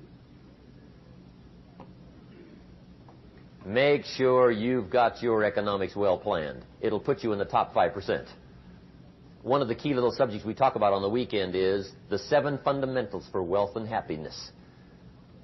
And that's one of them, well-planned economics. It's a fundamental if you want to do well. Join the top 5%. Anybody in this room can join the top 5%, if you will. Okay. Now here's the second category of goals, things. Make a list of the things you want. And on my list of things, now I put everything. Little things as well as major things. Doesn't matter how small it is, it goes on my list. I used to just put major things, cars, homes. I don't do that anymore. I now load my list with everything. Everything. And the reason is, part of the fun of having a list is checking it off. That's it. Boy, at the end of the day, if you can go, got it, got it, got it, got it, got it, got it, whatever it is, right? You get into the habit. So load up your list, the things you want. Now, when you check off something major, celebrate. That's an important point to make. Celebrate your achievements. Live it up. Have a party when you reach something you've worked for a while. See, we all grow from two experiences. One is called the pain of losing. The other one is called the joy of winning. We need both of them. Amplify them as much as you can, which also means make losing painful. If you set up something, fooled around, didn't get it, put it on yourself. On the other side, if you did get it, congratulate yourself. Self-congratulations is a sign of maturity. Seeking congratulations is a sign of immaturity. But hey, winning and losing, see, that's what it's all about. That's the name of the game. Now, some people lead such mediocre lives, at the end of the day, they don't know whether they're winning or losing. They got no clue. Guy's just going through the day with his fingers crossed. There's a better way. Okay, here's the third category of goals, personal development. Put those goals together. Personal development goals. That's your goals to be stronger, more decisive, be a speaker, be a leader, learn a language, all kinds of skills. Okay. The whole weekend seminar was designed to improve all your skills so that you walk away more skillful. And that's what you want, the personal development skills. That's what attracts, that's what brings good things to your life, the person you become more skillful. Now, this is quite a package to work on. Economics, things, personal development.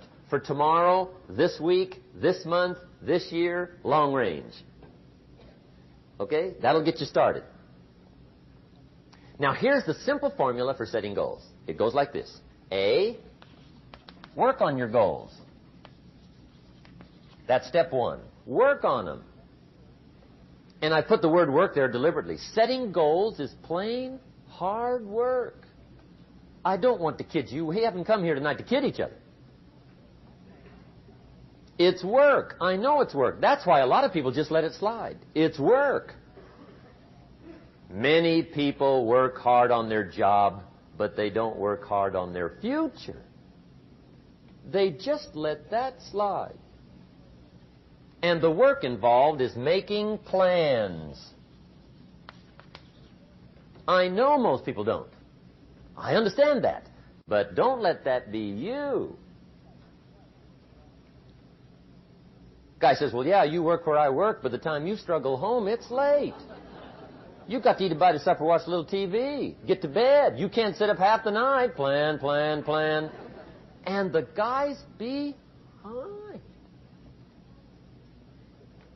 Good worker, hard worker, sincere. But you've got to be better than sincere, working hard. You've got to be better than a good worker. You've got to be a good planner. Somebody once wisely said, the people who fail to plan are planning to fail. Well said. So work on your goals. Here's step 2. Write your goals down. That's so important. I teach my staff around the world, put your goals in your journal. Because one of the major people you want to study is yourself. Say, here's the list of goals I put together 3 weeks ago. Here's the list of goals I put together 2 years ago. Here's some of the changes I made. Rearrangement of my priorities. I scratched these off. I put these on. I've gotten these. Study your accomplishments. Study what your desires are. Put them on paper. Write them down. Here's another reason for writing your goals down. It shows you're serious about doing better. And to do better, you got to get serious. You don't have to be grim, but you must be serious. Everybody hopes things will get better. Everybody hopes. Poor people hope. That ought to tell you something. It means the future does not get better by hope. It gets better by plan. I used to have the affliction called passive hope. It's an affliction. It's bad. Probably what's even worse than that is happy hope. Now that is really bad. That's bad. Happy hope. The guy's 50 and he's broke and he's still smiling. See, that's not good. So get serious about your goals. Put them on paper. Write them down. There's all kinds. His goals, her goals, their goals. Business goals, financial independence goals, family goals. I mean, there's so many things to work on this that if you don't get busy and work on it, sure enough, the time will pass. And sure enough, 5 years from now, you'll wind up where you don't want to be, wearing what you don't want to wear, driving what you don't want to drive, being what you don't want to be. Now's the time to fix it. Now, here's the third step to your goals. Check the size of your goals and the kinds of goals. How big they are, what kind they are, affects you. And here's one of the important phrases of the evening. Your goals are affecting you, whatever they are. Your goals affect your handshake. Your goals affect your attitude, personality. Your goals affect the way you walk, the way you talk, the way you dress. All day long, we're being affected by our goals. Now, some people have goals, but they have such lousy goals. The effect is bad. I asked a guy one time, what are your goals for this month?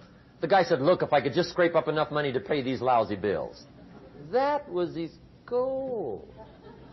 I'm not saying it isn't a goal. It's a goal, but it's such a lousy goal, the effect is bad. You don't jump out of bed on Monday morning and say, oh boy, another chance to go out and scrape up the money to pay my lousy bills. See, you don't do that. Usually you say, oh, not another Monday.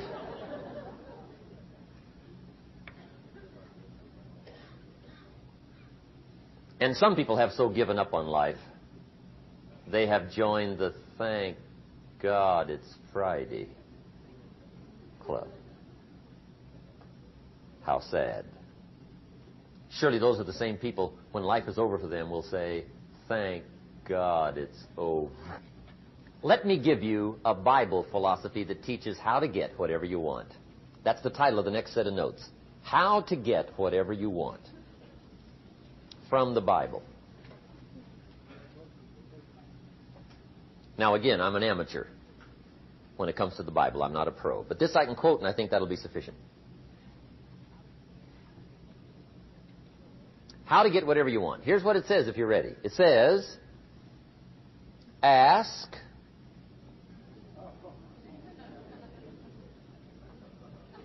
That's it. End of notes. Ask. If there's one art in life to learn extremely well, that's got to be one of them.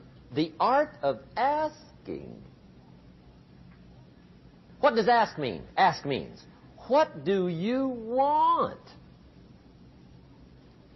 And the formula is staggering. It says ask and what?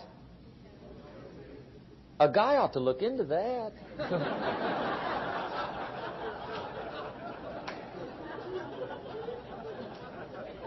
He says, yeah, but you work where I work. By the time you struggle home, it's late. You've got to eat a bite of supper, watch a little TV, get to bed. You can't sit up half the night, ask. And the guys behind. See, you've got to be better than a good worker. You've got to be a good asker. Now, let me give you 3 key points on asking and receiving. This can do it. Number 1, asking is the beginning of receiving. Asking starts a unique process, mental and emotional. I don't even know how it works. All I know is it works. It's like pushing a button and all this machinery starts working. I don't know how. It just works. There's a lot of things you don't need to know how. Just work them. Some people are always studying the roots. Others are picking the fruit. I mean, it depends on what end of it you want in on. Asking is the beginning of receiving, so start the process. Here's number 2. Receiving is not the problem. Receiving is automatic. Now, if that's true, receiving is not the problem, what's the problem? Failure to ask might be one of your major problems. I don't know. Check it out. The guy says, oh, now I see it. I got up last year and hit it every day, but there's not a scrap of paper with my goals on it. Good worker, poor asker. So you've got to change that. Here's number 3. Receiving is like the ocean. There's plenty, especially in California. It's like an ocean here.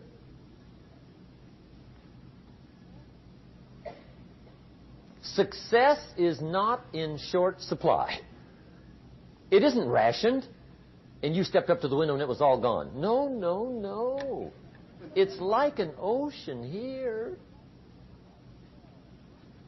Now, if that's true, what's the problem? Well, some people go to the ocean with a teaspoon. Have you got the picture? See, what you want to do in view of the size of the ocean is trade your teaspoon for at least a bucket. And you'll look better down at the ocean. Kids won't make fun of you, right? Okay. Now, there's 2 ways to ask, and we'll wrap up goal setting. 2 ways. Here's number 1. Ask with intelligence. It didn't say ask intelligently, but I'm sure it meant that. Don't mumble. You don't get anything by mumbling. Be clear. Be specific. Intelligent asking means how wide, how high, how soon, when, what size, what color, how much. Define what you want and describe what you want. That's powerful. In the weekend seminar we teach, goals become like a magnet. They pull you that direction. And the better you describe them, the more they pull. So ask intelligently. Here's number 2. Ask with faith. That's the childish part of the equation. Believe you can get what you want like a child. Not an adult. Adults are too skeptical. So the formula really reads, make plans like an adult and believe in them like a child. And the most incredible things will happen. Just try it for 90 days. Just try it. You can always go back to the old ways. Just try it. Just 90 days, 90 days. Now, here's the last qualifying phrase on goal setting, as we promised to qualify everything. And it simply goes like this. Remember, you won't get everything you want. And we've already studied the reason for that. Simply, sometimes it hails on your crop and rains on your parade. It's that kind of planet. So you won't get everything you want, but if you will work this goal-setting formula, you can get plenty for wealth and happiness. Okay. That's goal setting. We use it around the world. We recommend it. Now, maybe it won't work as well for you as it has for me. I don't know. Maybe not. But what if it did? You got to try. Okay. Here's the last subject, the day that turns your life around. Let me just quickly give you a list of 4 emotions that can change your life in one day. Emotions are powerful. Sometimes it doesn't take much to alter your whole life direction.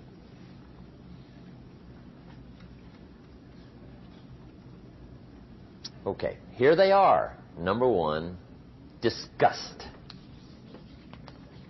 Powerful emotion. Disgust says, I have had it. See, that could be the day. The day you can say, I've had it. And whether you've had it with something small or something major, the day you can say, I've had it, may not be the day it ends, but the day it begins. That's what I said when that little Girl Scout left my door when I'm 25. I give her the big lie, she leaves, I say, I don't want to live like this anymore. I've had it with lying and being broke. Powerful day. The man's finally had it with mediocrity. He's had it with being a loser. He's finally had it with those awful sick feelings inside, knowing his wife is at the grocery store looking at 2 cans of beans, one marked 37 cents, one marked 39 cents. And the guy sick inside knows his wife's going to buy the 37-cent can, and she doesn't even like the brand. Do you know why she's going to buy the 37-cent can?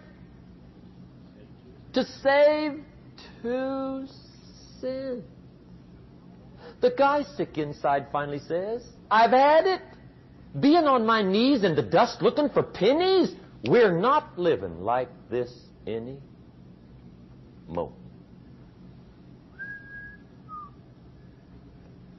Could be the day that turns your life around. The day you can say, I've had it. He walks into his closet and rips everything in it to shreds and says, I've worn this embarrassing stuff for the last time. And not only will I never wear it again, no one else will ever wear it again. Commit an act that says, I've had it. Powerful. Here's the next one. Decision. And decision-making is powerful. And it's emotional. That's those knots in the pit of your stomach, right? Waking up in the middle of the night in a cold sweat, trying to decide. We sometimes call it inner civil war. What shall I do?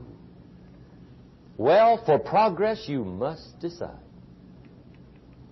The best advice I can give you came from a wealthy friend of mine who said, if it's easy, do it easy. If it's hard, do it hard. Just get it done.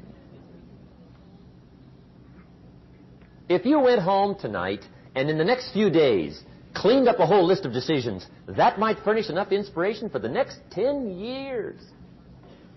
I found this out many times after you've decided. Getting on with it is easier than deciding. Sometimes decision is the toughest part.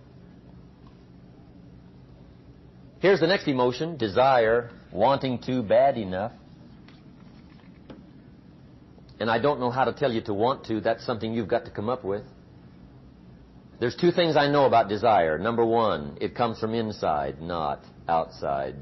You don't send off for it. Number 2, I know desire can be triggered by something. Who knows what it might be? Sometimes desire waits and sleeps for something to happen. Maybe it's a book. Maybe it's a song. Maybe it's a sermon. Maybe it's a lecture, a seminar. Maybe it's the conversation of a friend, a happening, an event.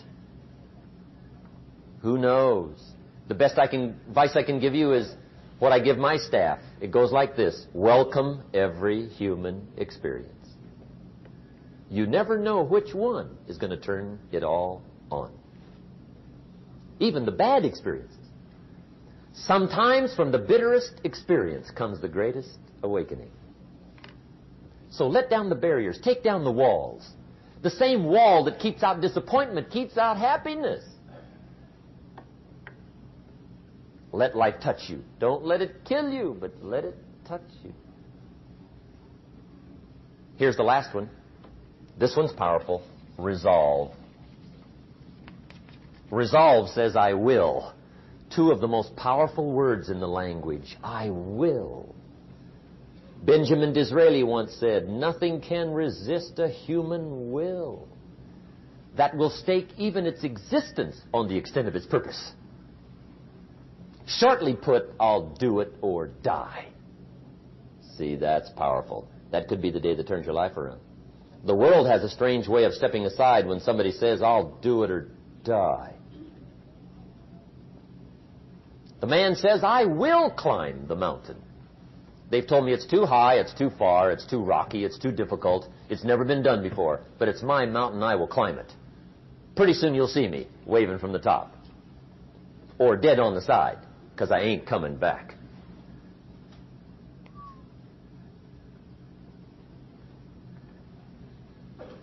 The best definition I ever got from the word resolve came from a little junior high girl in Foster City, California, up north. I'm talking to the junior high kids one day. I love to ask kids definitions. They come up with beauties. I got to the word resolve and I asked, who can tell me what resolve means?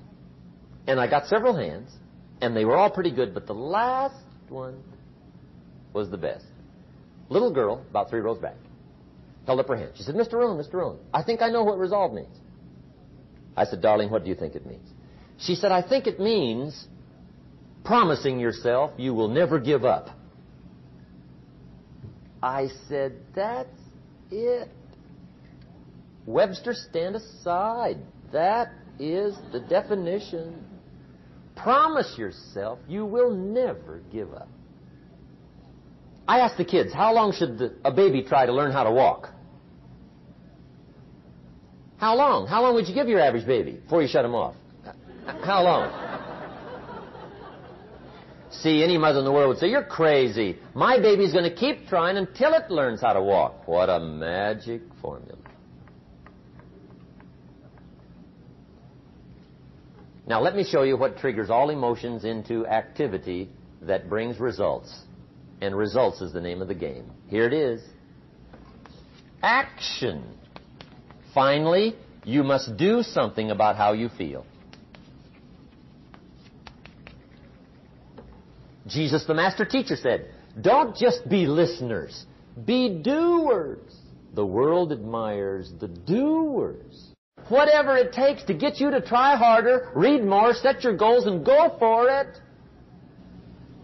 Here's the next attitude disease. Over-caution. Some people never will have much. They're too cautious. Now, you can also be too reckless, but you can also be too cautious. This is called the timid approach to life. And my caution was always the risk. Risk used to drive me right up the wall. I used to say, what if this happens? It's called the language of the poor. What if this happens? And on top of that, if this was to happen, look at the fix I'd be in. I better not try. I could always ace myself out. Then I'll tell you what changed my whole life when I finally discovered it's all risky. The minute you were born, it got risky. If you think trying is risky, wait till they hand you the bill for not trying. If you think investing is risky, wait till you get the tab for not investing. See, it's all risky. Getting married is risky. Having children is risky. Going into business is risky. Investing your money is risky. It's all risky. I'll tell you how risky life is. You're not going to get out alive. That's risky. The Englishman says, well, if that's the way it's going to work out, let's give it a go. Right, that's what it's for. Give it a go. Somebody says, yeah, but I'm looking for safety and security. Fine, then huddle in a corner. We'll cover you with a sheet, bring you 3 meals a day. And we'll protect you, feed you, look after you, care for you. We won't let anything happen to you. And you'll probably live to be 100. The guy said, well, yeah, I'd live to be 100. But what a way to live. Right. What a way to live, safe and secure. Don't ask for security. Ask for adventure. Better to live 30 years full of adventure than 100 years safe in the corner. And see, it's not important how long you live. What's important is how you live. Here's the next attitude disease. We're almost through with this motley list. In fact, we're almost through. Hang on. The next one is pessimism. Pessimism, the deadly disease of always looking on the bad side, the problem side, the difficult side, checking all the reasons why it can't be done. The poor pessimist leads an ugly life. He doesn't try to figure out what's right. He tries to figure out what's wrong. He doesn't look for virtue. He looks for faults. And when he finds them, he's delighted. How ugly. This is the poor guy who looks through the window, doesn't see the sunset. He sees the specks on the window.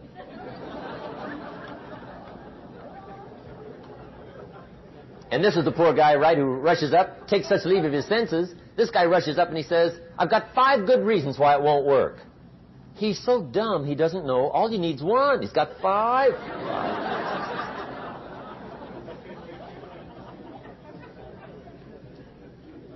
To the pessimist, the glass is always half empty.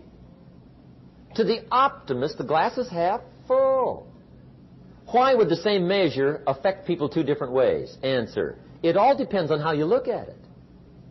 Our lives are mostly affected by the way we think things are, not the way they are. The way we think they are affects us most.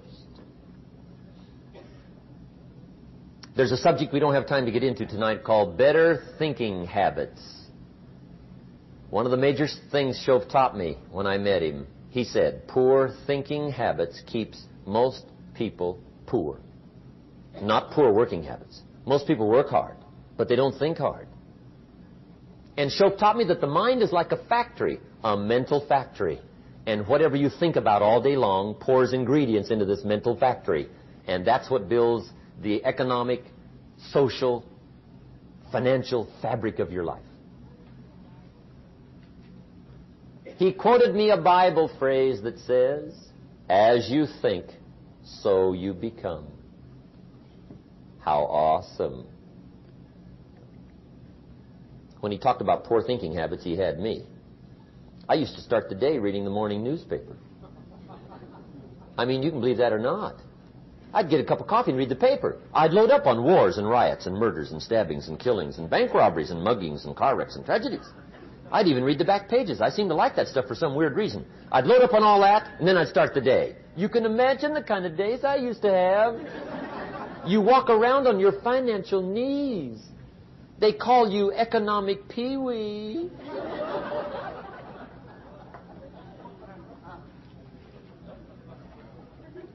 The guy says, I want to be a great leader. Wonderful. The first thing we do is follow him to his house. When we get there, we walk in and check his library, number 1.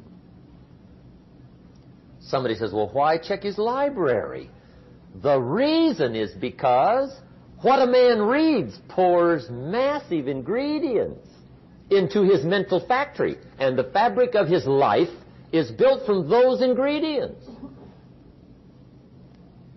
You would not believe what some people have got in their house to read. You would not believe. One of the best dressed up words I know for a lot of it is trash. Can you imagine dumping a barrel of trash into this mental factory every day and coming out with a rich, dynamic, positive life? It can't be done. You might as well try making a cake with cement. The kids back in Danbury, Connecticut, high school, they're asking me questions one day. I'm talking to the kids. Kids got good questions these days. One of them said to me, Mr. Rohn, how do you build the good life? I said, it's simple. It's not easy, but it's simple. Here's how you build anything.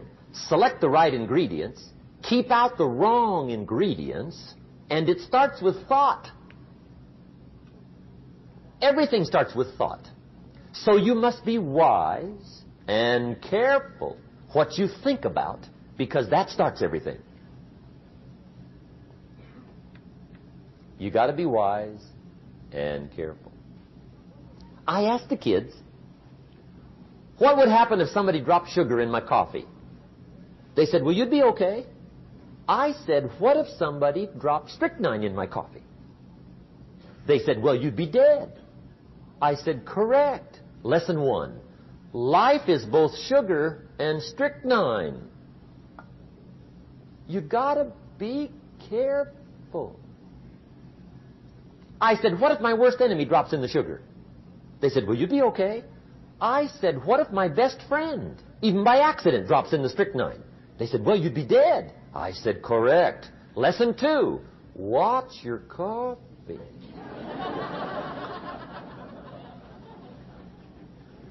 You got to be careful. See, it doesn't matter who hands you the bad stuff. It doesn't matter where you get the bad stuff. It'll still do its damage on your bank account, wherever you get it. Mr. Schoaf gave me one of the greatest phrases when I first met him when he said, Jim, every day stand guard at the door of your mind. How important. Stand guard at the door of your mind. And you decide what goes into your mental factory. Don't let anybody just dump anything they want to in your mental factory, because you've got to live with the results. Okay, here's the last disease, and we're through with this list. In fact, we're almost through. Hang on. The last subject is very brief. The last disease, but this one is deadly. Engage in this one, indulge in it even slightly, and you might as well forget the future, because it's going to forget you. Complaining, crying, whining, griping. A Bible word called murmuring. See, that'll ace your future. Spend 5 minutes complaining, and you have wasted 5. And you may have begun what's known as economic cancer of the bone. Surely they will soon haul you off into a financial desert and there let you choke on the dust of your own regret. I hope I said that well, so you won't forget. It's a deadly disease. If you don't think it's bad, ask the children of Israel of Old Testament fame. Typical of us all, their story just happened to get in the book. Story says, children of Israel were slaves. God performed a series of dazzling miracles and got them out. And now they're heading for the promised land. Remember the story? Heading for the promised land. Tragedy of the story, they never got there. Reason. From day one, they started to complain. They griped about the water. They griped about the weather. They whined and cried and griped about the food. They griped about the leadership. They whined and cried because it was too far, too cold, too hot, too difficult, too miserable. I mean, they whined and cried for years. Finally, God said, I've had it, trip canceled. Or something like that. The story says they died in the desert, never got to the promised land. Which I think means 2 things. Indulge in this long enough, you get your future canceled. And I guess it also means even God Himself can only take so much.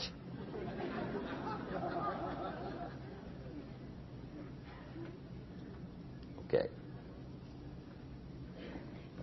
Just be on the lookout of the things that can destroy all the good you start. The war is on. And this evening, tomorrow, mentally, personally, socially, economically, you got to make sure you're winning the war. And this is part of it.